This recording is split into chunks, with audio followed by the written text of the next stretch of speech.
사람이 인생을 살아가면서 무엇인가 갈급함이 있어야 합니다. 다시 말하면 목마름이 있어야 하고 이루어야 한다고 하는, 성취해야 된다는 이 절박감을 가지고 살아야 됩니다. 어떤 사람이든지 그 분야에 탁월한 능력을 발휘하고 성취한 사람들을 보면 그만한 간절함이 있습니다. 열정이 있습니다. 또 피나는 노력이 담겨져 있습니다. 그냥 되어지는 것이 아니고 그만큼 애타는 심정을 가지고 목말라 하기 때문에 이룰 수가 있었던 것입니다. 여러분, 어떤 사람이 샘을 팝니까? 목마른 사람이 샘을 파게 되어 있습니다. 오늘 우리는 어떻습니까? 어떤 목마름에 지금 빠져 있습니까? 무엇에 대해서 그렇게 갈급해 있습니까? 세상적인 목마름에 빠져 있습니까? 아니면 영적인 것에 목말라 있습니까? 우리는 육신적으로나 영적으로나 간절한 소망을 가지고 살아야 합니다. 이게 없으면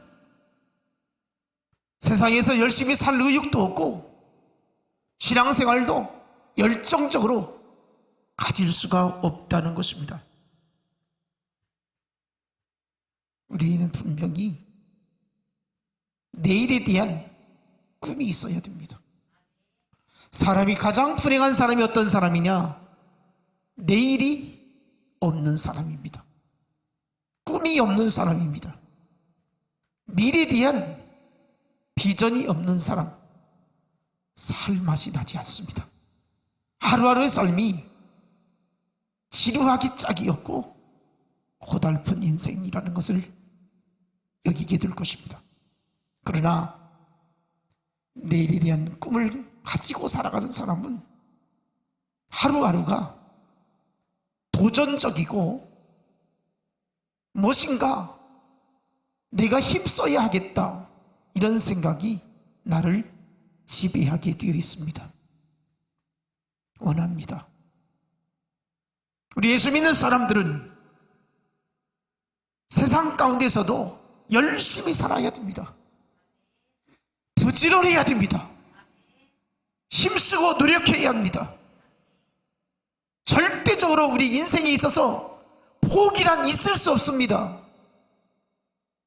더군다나 우리에게는 살아계신 하나님이 나의 등 뒤에서 나를 도우시고 계십니다. 내 인생을 책임져 주십니다. 이것이 믿음의 역사인 것입니다. 성취의 기쁨, 얼마나 행복한지 모릅니다. 요사이 제가 시골집을 수리를 하면서 얼마나 성취감이 있는지 모릅니다. 혼자 일을 하다 보니까 시간은 많이 걸리는데 하나씩 하나씩 이루어 놓은 것을 보면 참 감사하다, 이런 생각을 해봅니다. 아침에 일을 하면서 하나님, 오늘 하루도 무사히 기계를 가지고 일을 하는데 어려운 일이 생기지 않도록 신조롭게 잘 했으면 좋겠습니다. 이것이 하나님의 영광을 위해서 사용되어지기를 원합니다. 이런 기도하는 심정으로 일을 하고 있습니다. 또 우리 성도들 가운데는 유문차 찾아오신 분도 계시고 너무나도 감사했습니다. 희망이 있습니다. 꿈이 있습니다. 많은 사람들이 거기에 와서 쉬고 행복해질 것을 생각하고 또 재정적인 도움이 될 수 있을 것이라는 생각을 가질 때에 일하는 기쁨, 행복이 있습니다. 여러분, 우리가 하나님의 나라를 이루어가는 것도 마찬가지입니다. 내가 주님의 일을 하나씩 하나씩 이루어가는 것, 얼마나 행복이고 축복이 아닐 수 없습니다. 하나님 앞에서 우리는 늘 성취의 기쁨을 누리면서 인생을 아름답게 열어갈 수 있기를 축복합니다. 저는 늘 설교를 준비하면서 생각하는 게 있습니다. 오늘도 사랑하는 성도들이 하나님 말씀 듣고 은혜 받았으면 좋겠다, 열정이 불릴 듯 일어났으면 좋겠다는 생각을 가지게 됩니다. 오늘 어떤 사람이 말씀의 은혜를 받을까? 오늘 어떤 분이 하나님의 말씀에 감동을 받고 가슴이 뜨거워지고 주의 사명에 불타오를까? 이런 기대감을 가지고 말씀을 준비하고 전하고 있습니다. 우리에게는 부흥에 대한 목마름이 있어야 할 것입니다. 여러분, 하나님 앞에서 우리 교회를 바라볼 때에 어떤 생각을 가지고 살고 있습니까? 어떤 마음을 품고 교회를 바라보고 있습니까? 이 땅의 황무함을 보옵소서. 이 땅의 죄악됨을 보옵소서.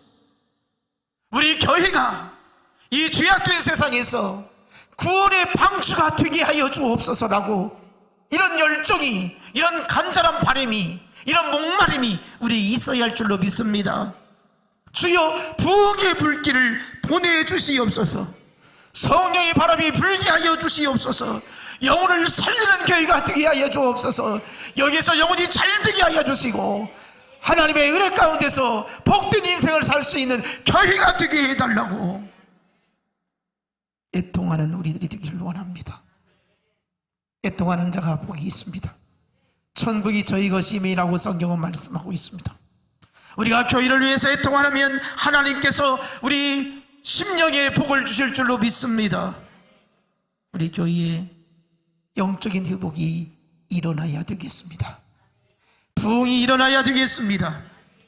갈급함이 사라진다면, 우리의 그 간절함이 사라진다면 우리는 지금 개인적인 신앙이, 믿음이 갈수록 떨어지고 있다는 것입니다.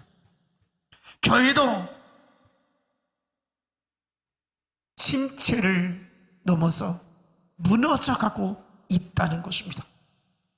사랑하는 성도들 한 사람 한 사람이 교회에 대한 열정과 이런 간절함과 목마름이 사라진다면 자신의 신앙은 물론이거니와 교회가 하나님 앞에서 무너져가고 있다는 사실을 우리는 무섭게 볼 수 있기를 원합니다. 우리는 하나님의 말씀에 목말라야 됩니다. 말씀을 사모해야 됩니다. 하나님 말씀에 대한 간절한 욕망을 가져야 할 것입니다. 말씀에 목마름을 가지고 있는 교회는 부흥할 수가 있습니다. 말씀이 떠나 있는 교회는 냉랭해지기가 얼마나 쉬운지 모릅니다. 차가운 느낌이 듭니다. 갈수록 침체되어지고 있습니다. 영적인 분위기가 하나도 보이지 않습니다. 갈급함이 떨어지게 되어지면 아무것도 교회의 공동체가 이룰 수가 없습니다.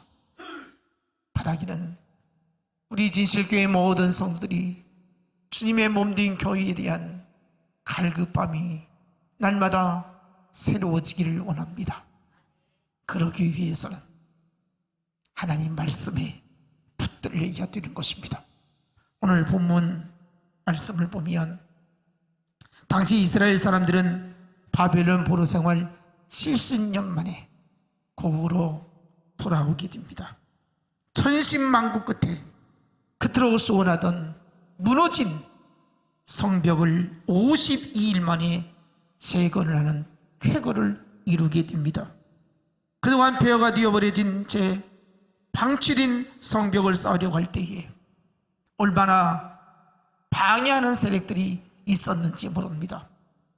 그럼에도 불구하고 한 손에는 창을 들고 아침 일찍 새벽부터 밤 늦은 시간까지 열심히 성벽 재건에 힘쓰게 되었던 것입니다. 그래서 이제 성벽이 완공되어지고 얼마나 감격스러웠는지 모릅니다.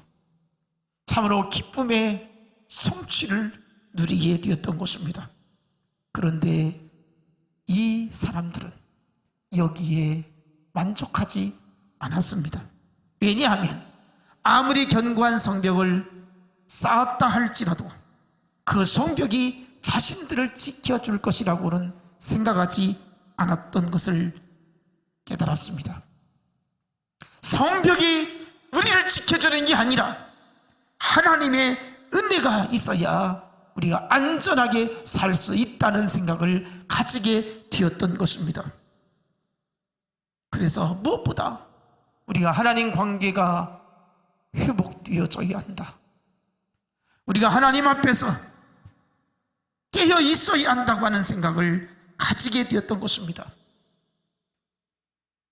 바벨론 포로 가운데 살면서 우리가 영적으로 무너져 있었으니 신앙이 세워져야 한다고, 그러기 위해서는 하나님의 말씀을 우리가 받아야 한다고, 이런 간절함이 그들에게 있었던 것입니다. 오늘 주신 말씀 본문 1절 말씀 보면 백성들이 7째 달에 수문앗 광장에 모이게 됩니다. 남녀노소 할 것 없이 말귀를 알아들을 수 있는 사람들이 다 모였습니다. 그리고 학사 에스라를 초청해서 하나님의 말씀을 들려달라고 부탁을 합니다. 그들은 하나님의 말씀을 사모했습니다. 하나님 말씀 듣기를 그렇게도 간절하였습니다. 하나님의 말씀이 살 기름을 알게 되었던 것이죠. 그들은 하나님의 말씀을 들을 때에 집중하면서 시간 가는 줄 모르고 말씀을 받기 시작하였습니다.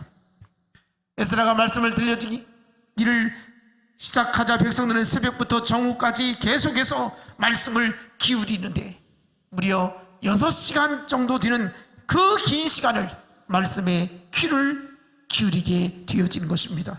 오늘 5절 말씀 보니까 에스라가 모든 백성 위에 서서 그들 목전에 책을 펴니 책을 펼 때에 모든 백성이 일어서니라. 에스라가 말씀을 전하기 위해서 책을 펼 때에 이스라엘 백성들이 일어섰다고 그랬습니다.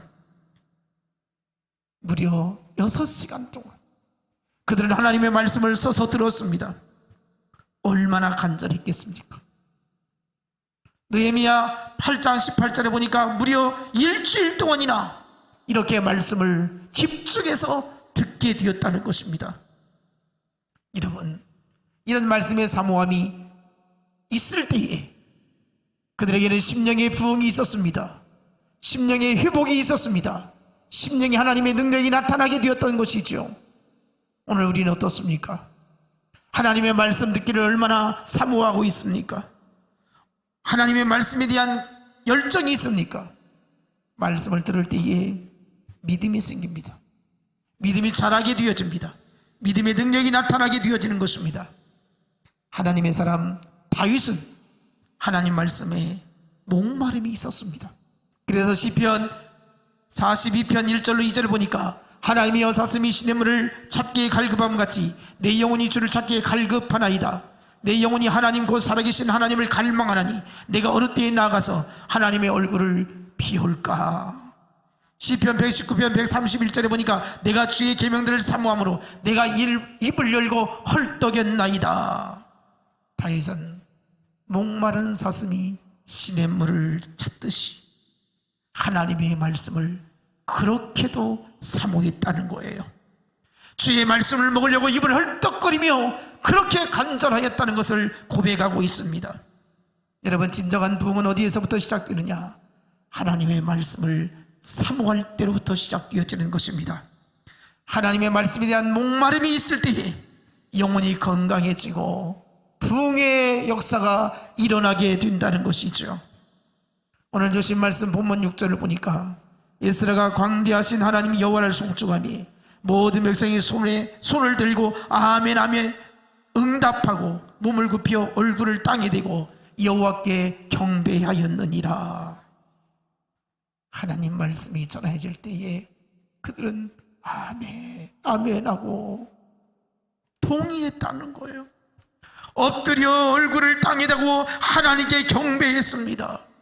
그리고 7절 말씀 보니까 네 인으로 구성된 소그룹 리더로부터 그룹별로 나누어 가지고 율법을 배우게 되어지고 그 말씀이 어떤 의미가 있는지 그 말씀을 깊이 배우고 깨닫게 되어지는 것을 볼 수가 있습니다.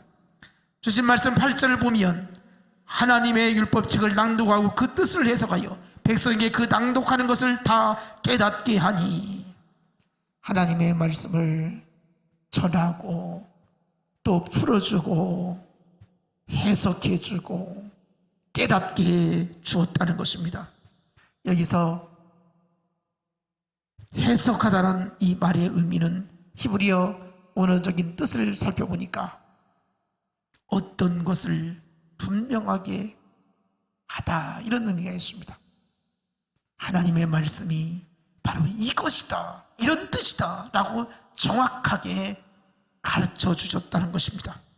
여러분, 지금 이스라엘 백성들이 바벨론에서 70년 동안 살다 돌아왔기 때문에 문화적으로나 종교적으로나 생활 습관이나 거기에 젖어서 우상의 나라에서 살았으니 얼마나 삶의 습관이 하나님과 상관없는 삶으로 되어져 있었겠습니까?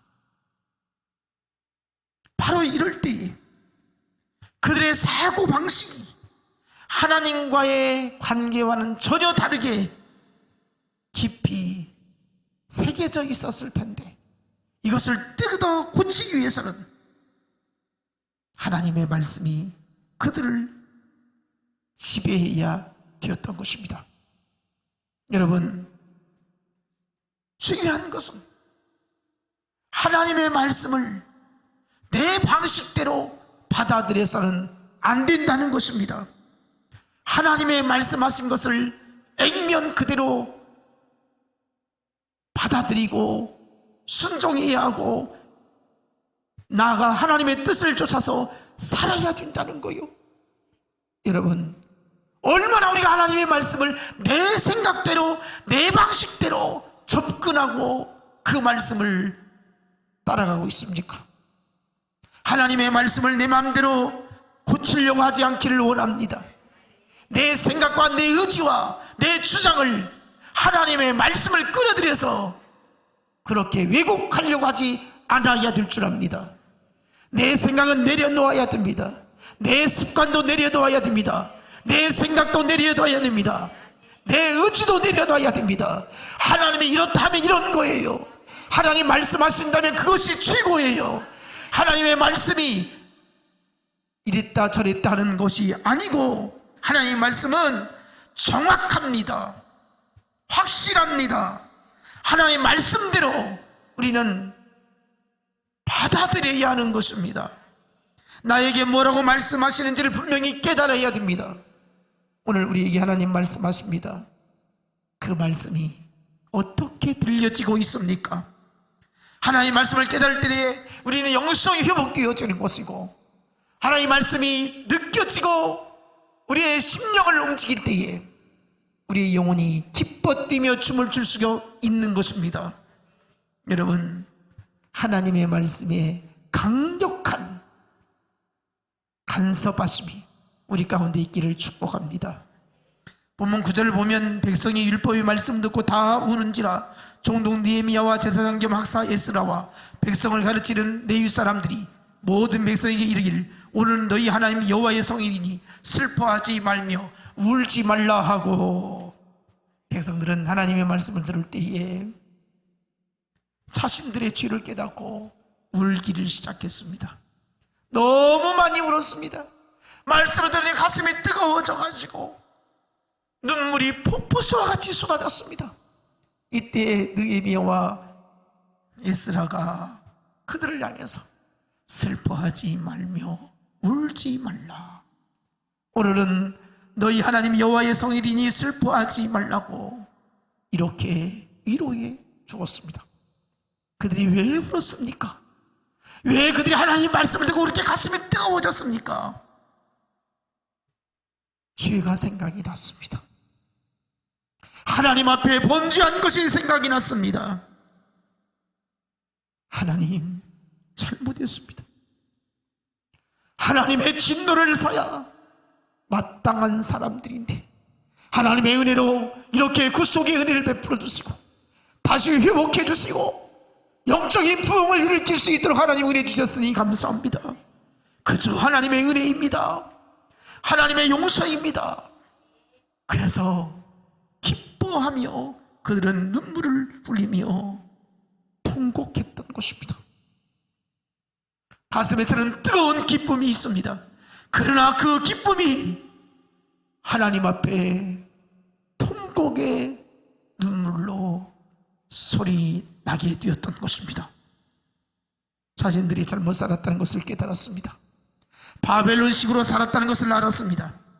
하나님의 백성다운 삶을 살지 않았다는 것에 대해서 회개하게 되었던 것입니다. 너무나도 하나님 앞에 죄송스러운 것입니다.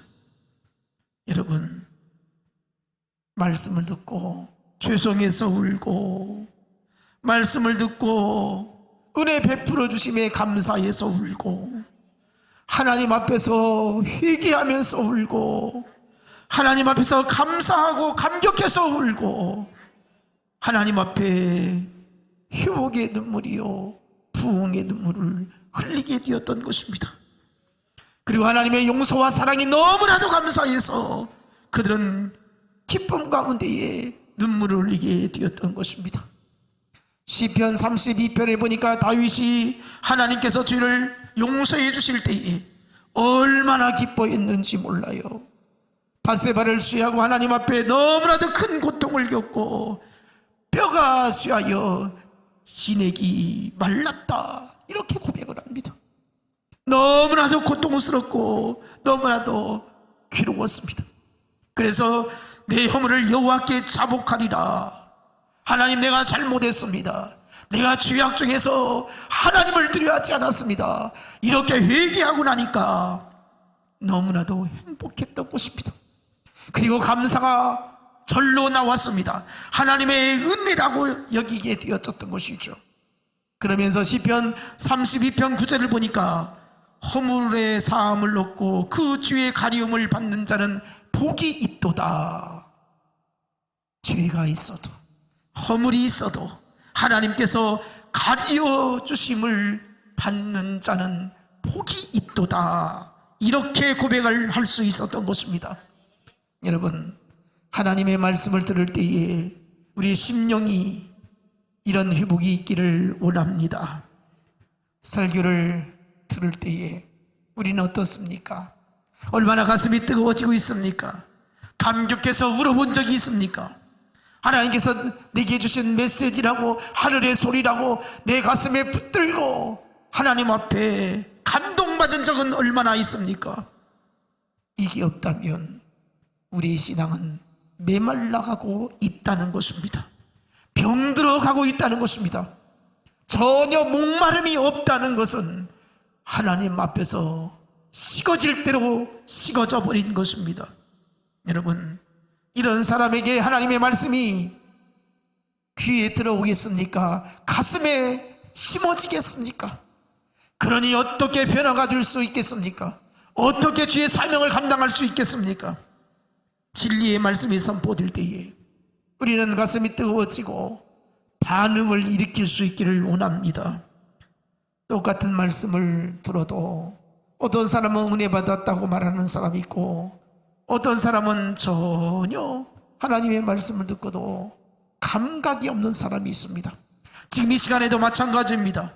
하나님의 말씀을 똑같이 들어도 어떤 사람은 은혜로다, 은혜로다, 하나님은 살려주신 것이 은혜요, 죄사함을 얻게 주신 것이 은혜요, 사랑이 주신 것이 은혜요, 나의 놔둔 것이 하나님의 은혜라고 고백하는 사람이 있는가 하면, 예배 시간이 언제 끝날까 지루하게만 느껴지고 말씀이 전혀 내 마음에 와닿지 아니하는, 감각이 없는 이런 분들도 혹시 있을까 싶습니다. 설교를 들을 때마다 다 그 소리가 그 소리라고 그저 그냥 흘려보내는, 그냥 앉아만 있는 우리들의 모습은 혹시 있을까 염려스럽습니다. 여러분, 하나님의 말씀을 내 것으로 받아들일 수 있기를 원합니다. 사도행전에 보면 똑같이 설교를 듣고 한쪽은 은혜에 충만했고 한쪽은 분개가 일어나가지고 끔찍한 일을 저지른 현장이 소개되고 있습니다.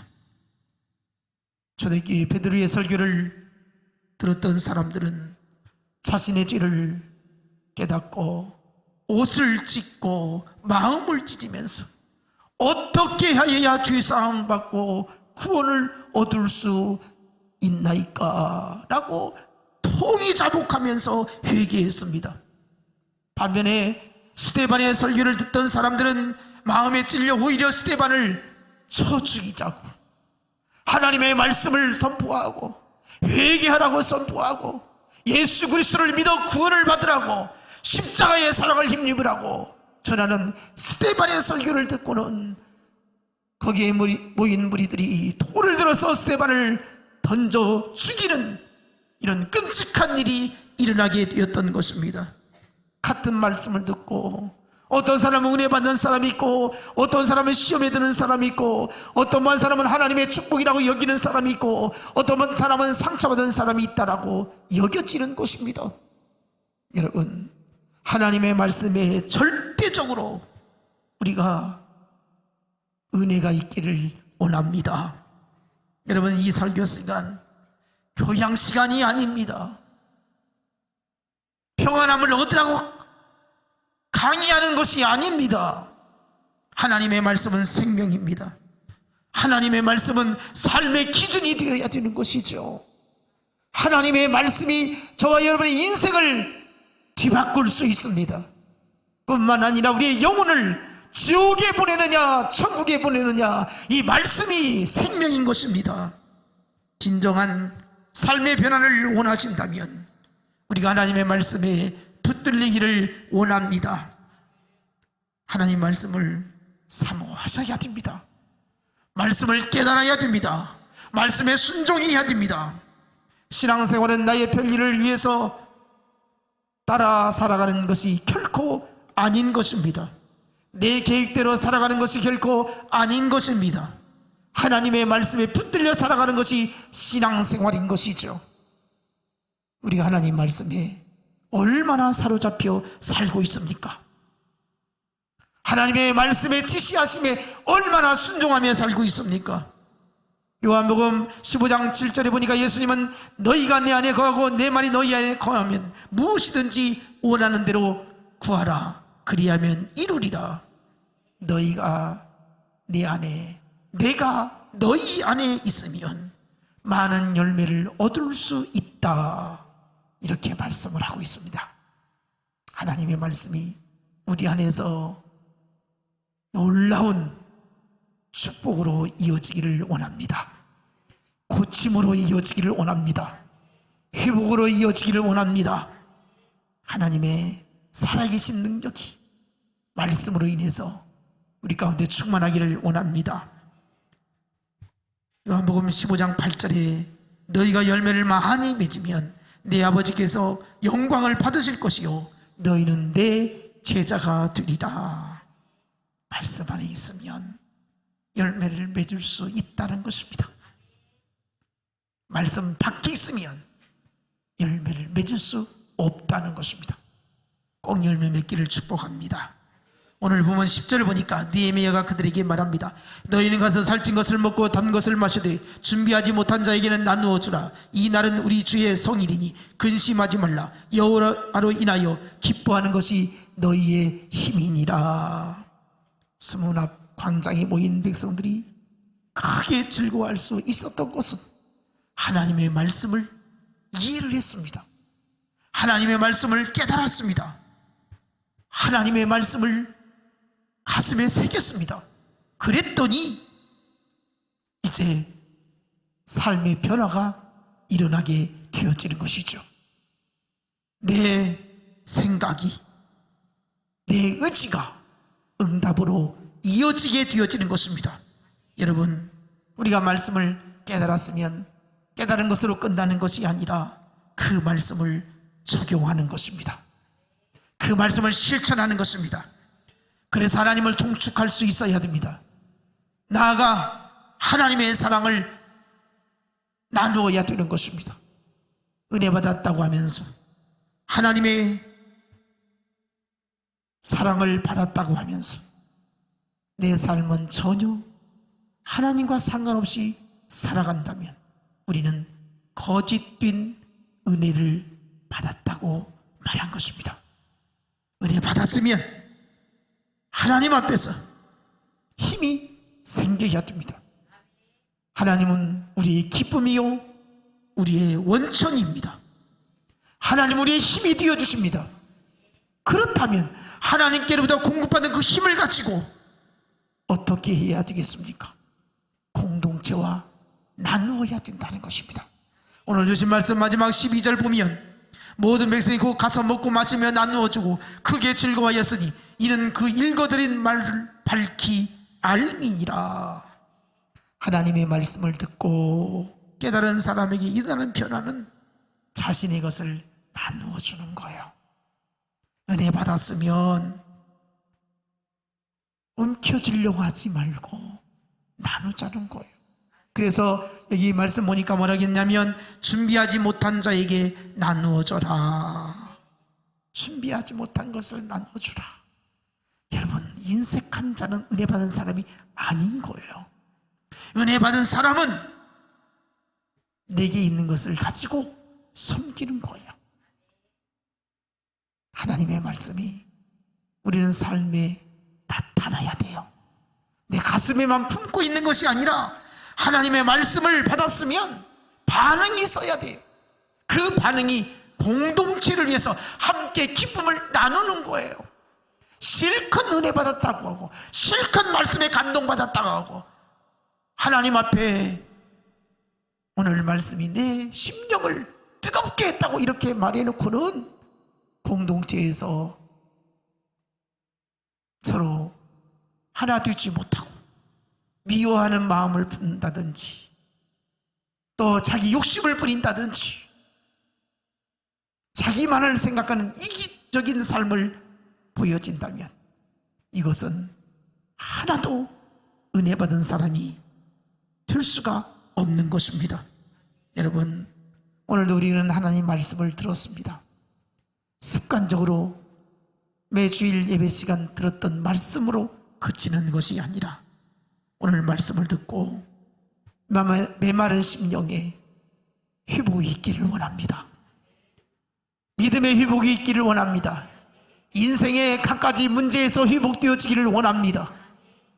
나아가 부흥의 역사가 일어나기를 원합니다. 내 믿음이 부흥되기를 원합니다. 교회가 부흥되기를 원합니다. 여러분의 삶이 날로 번창되어지는 부흥이 일어나기를 원합니다. 그래서 하나님의 능력이 우리 안에 충만함으로 하나님께는 영광이고 우리 인생이 아름다워지고 복되어지고 내일에 대한 꿈이 기다려지는 인생을 사시기를 주님의 이름으로 축원합니다. 기도하겠습니다. 하나님 감사합니다. 힘이 되어주시고 능력이 되어주시고 하나님 권능이 되어주시고 축복이 되어주심을 감사합니다. 주님, 모든 것 회복시켜 주시고 하나님의 간섭하심으로 부흥케 하여 주옵소서. 우리 심령이 회복되게 해주시고 우리 심령이 부흥되게 해주시고 말씀이 우리를 지배하게 해주시고 모든 영광 하나님께 돌리며 복된 인생을 살 수 있도록 인도해 주옵소서. 예수님 이름으로 기도하옵나이다. 아멘.